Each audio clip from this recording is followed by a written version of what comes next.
So I heard about your mishap at work last night. Yes. I shit my pants. Luckily one of my colleagues let me borrow a pair of his shorts.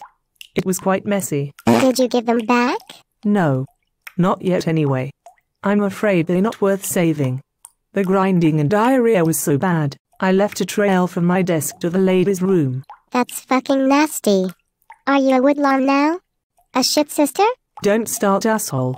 I remember when you were as old as 12 screaming at mom from the top of the stairs to wipe your ass. It's no wonder you grew up with so many urinary tract infections. That's because my arms weren't long enough to reach. Liar. The gynecologist told you you've a very short taint. That is between me and my gynecologist. You were never made privy to such information. Who told you? Your boyo. He has shared with me his fear of your taint being so small, and the holes so close together. All we want is for you to be happy, healthy, and bacteria-free. Please, Flora. It is not difficult. I can teach you how to wipe front to back with ease. Fuck you cunt.